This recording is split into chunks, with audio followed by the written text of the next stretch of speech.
పెట్టుబడి పెట్టడం అనగానే మనలో చాలామందికి గుర్తొచ్చేది వేగం, దూకుడు, వెంటనే లాభాలు. కానీ నిజమైన సంపదకు రహస్యం వేగంలో కాదు, నిరీక్షణలో ఉందని మీకు తెలుసా? వేల ఏళ్ల నాటి ఒక ప్రాచీన వివేకం ఇదే చెబుతోంది. పదండి, ఈరోజు ఆ రహస్యాన్ని మనం కలిసి ఛేదిద్దాం. ఒక్కసారే ఆలోచించండి. ప్రతి అవకాశం వెంట పరిగెత్తే బదులు సరైన అవకాశం మనల్ని వెతుక్కుంటూ వచ్చేదాకా ఓపికగా ఎదురు చూడటమే అసలైన వ్యూహమైతే? వినడానికి వింతగా అనిపించొచ్చు, కాని చరిత్రలో గొప్ప గొప్ప సంపన్నులు నడిచిన మార్గమిదే. చూడండి, మన ముందు స్పష్టంగా రెండు దారులున్నాయి. ఒకటి నిరంతరం పరుగెత్తే దారి. ఇది ఒత్తిడి, ఆందోళన, చివరికి చిన్న చిన్న లాభాలతో సరిపెట్టుకోవడంతో ముగుస్తుంది. ఇక రెండోది ప్రశాంతంగా, ఓర్పుతో కూడిన దారి. ఇది మనల్ని ఒత్తిడి నుంచి దూరం చేసి దీర్ఘకాలంలో ఊహించని సంపదను సృష్టిస్తుంది. మరి ఇంత వివేకవంతమైన మార్గం ఎక్కడ్నుంచొచ్చింది? ఏదో స్టాక్ మార్కెట్ పుస్తకాల్లోంచి కాదు, వేల సంవత్సరాల క్రితం నాటి ఒక ప్రాచీన తత్వశాస్త్రం నుంచి. ఆశ్చర్యంగా ఉంది కదూ? పదండి, ఆ లోతుల్లోకి వెళ్ళి అసలు విషయం తెలుసుకుందాం. ఈ యొక్క మాటను మనసులో బలంగా ముద్రించుకోండి. విజయం అంటే నిరంతరం ఏదో ఒకటి చేయడం కాదు, అది వివేకం, ఓర్పు మరియు క్రమశిక్షణల కలయిక. ఈ యొక్క సూత్రాన్ని గనక పాటిస్తే మీ పెట్టుబడి ప్రయాణం మొత్తం మారిపోతుంది. ఈ అద్భుతమైన ఆలోచనలన్నీ ది డావ్ ఆఫ్ క్యాపిటల్ అనే ఒక అద్భుతమైన పుస్తకం నుంచి వచ్చాయి. దీని రచయిత మార్క్స్ స్పిట్జ్నాగల్ ప్రాచీన టావోయిస్ట్ జ్ఞానాన్ని తీసుకుని దాన్ని ఈనాటి పెట్టుబడుల ప్రపంచానికి ఎలా అన్వయించవచ్చో ఎంతో చక్కగా వివరించారు. ఈ పుస్తకం మొత్తం సారాంశం దాని గుండెలాంటివి, ఒక 3 కీలకమైన సూత్రాలు. ఇవి మీ ఆర్థిక భవిష్యత్తుకు ఎంతో బలమైన పునాదులు వేస్తాయి. ఆ 3 ఏంటో ఇప్పుడు వివరంగా చూద్దాం. మొదటిది, అన్నింటికన్నా ముఖ్యమైనది, ఓర్పు యొక్క శక్తి. ఇది సోమలిగా కూర్చోవడం కాదు. అందరూ భయంతో అమ్ముతున్నప్పుడు మనం ధైర్యంగా నిలబడటం, అందరూ అత్యాశతో కొంటున్నప్పుడు మనం వ్యూహాత్మకంగా వేచి ఉండటం. ఇది సోమలితనం కాదు, ఇదొక శక్తివంతమైన వ్యూహం. ఈ వెదురు మొక్క కథ చూడండి, ఎంత అద్భుతంగా ఉందో.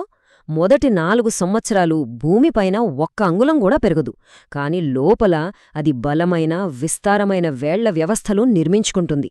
5వ సంవత్సరంలో కేవలం కొన్ని వారాల్లోనే ఆకాశాన్ని తాకేంత ఎత్తుకు ఎదుగుతుంది. మన పెట్టుబడులు కూడా సరిగ్గా ఇంతే. ఓర్పుతో బలమైన పునాది వేస్తే ఆ ఎదుగుదలను ఆపడం ఎవరి వల్ల కాదు. ఇక రెండవ సూత్రమేంటంటే చక్రాల వివేకం.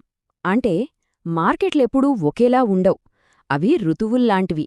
ఎండాకాలం, వానాకాలం వచ్చినట్టుగానే మార్కెట్లలో కూడా పెరుగుదల, తగ్గుదల అనేవి సహజమైన చక్రాలు. ఈ చక్రాలకు కారణం మానవ భావోద్వేగాలైన దురాశ, భయం. ఈ నిజాన్ని అర్థం చేసుకున్నవాళ్లు తుఫానులో కూడా ప్రశాంతంగా నావ నడుపుతారు. ఈ చార్ట్ చూడండి, మార్కెట్ మనస్తత్వాన్ని ఎంత స్పష్టంగా చూపిస్తుందో. మార్కెట్ పెరుగుతున్నప్పుడు అందరిలో దురాశ పెరిగిపోతుంది. అదే మార్కెట్ పడిపోయినప్పుడు భయం ఆవహిస్తుంది. కాని వివేకవంతుడైన పెట్టుబడిదారుడు ఈ భావోద్వేగాలకు లొంగడు. అందరూ అత్యాశతో ఉన్నప్పుడు అతను జాగ్రత్తగా ఉంటాడు. అందరూ భయంతో వణికిపోతున్నప్పుడు అతను ధైర్యంగా అడుగు ముందుకు వేస్తాడు. ఇప్పుడు మనం 3వ అత్యంత శక్తివంతమైన సూత్రం గురించి మాట్లాడుకుందాం. అదే కాంపౌండింగ్ శక్తి. సాక్షాత్తు ఐన్స్టీనే దీన్ని ప్రపంచపు 8వ వింత అని అన్నారు. దీనికి కావాల్సింది రెండే రెండు. 1 సమయం, 2 మీ అసలు డబ్బుని కోల్పోకుండా చూసుకోవడం.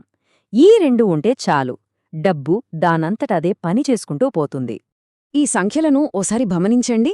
ఒక చిన్న పెట్టుబడి, దానికి ఎలాంటి ఆటంకం లేకుండా సమయమిస్తే అది ఎలా అద్భుతాలను సృష్టిస్తుందో మీరే చూడండి. 10 ఏళ్లలో రెట్టింపు కన్నా ఎక్కువ, 30 ఏళ్లలో ఏకంగా 17 రెట్లు. ఇక్కడే ఓర్పు, క్రమశిక్షణల అస్సలైన మ్యాజిక్ దాగి ఉంది. మీ డబ్బు మీకోసం పనిచేయడమంటే ఇదే. సరే, ఇవన్నీ వినడానికి చాలా బావున్నాయి, కానీ ఈ సిద్ధాంతాన్ని, ఈ వివేకాన్ని మన నిజ జీవితంలో ఎలా అమలు చేయాలి? పదండి, ఇప్పుడు మనం థియరీ నుండి ప్రాక్టికల్ యాక్షన్లోకి వెళ్దాం. మీ మొదటి పెట్టుబడి అడుగును ఈ వివేకంతో ఎలా వేయాలో చూద్దాం. ఈ 3 దశలను మీ పెట్టుబడి మంత్రంగా మార్చుకోండి. 1 రోజుల గురించి, నెలల గురించి కాదు, దశాబ్దాల గురించి ఆలోచించండి. 2 మార్కెట్ కల్లోలంగా ఉన్నప్పుడు మనసుతో కాదు, మెదడుతో ఆలోచించి నిర్ణయం తీసుకోండి. ఇక 3వది అన్నింటికన్నా ముఖ్యమైనది. సంపాదించడం కన్నా ముందు ఉన్నదాన్ని కాపాడుకోవడం ముఖ్యం. ఈ మూడింటిని పాటిస్తే దీర్ఘకాలంలో మిమ్మల్ని ఓడించడం ఎవరితరమూ కాదు. చివరగా ఈ మాటను ఎప్పుడూ మర్చిపోవద్దు.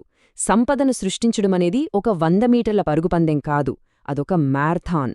సమయానికి, సరైన వ్యూహానికి మనం అవకాశమిస్తే అద్భుతాలు వాటంతటవే జరుగుతాయి. మీ ప్రయాణంలో ఓర్పు, వివేకం, క్రమశిక్షణ ఈ మూడింటినీ మీ తోడుగా ఉంచుకుంటే ఆర్థిక స్వేచ్ఛ ఖచ్చితంగా మీ సొంతమవుతుంది. जय हो जय हो भारत माता की जय।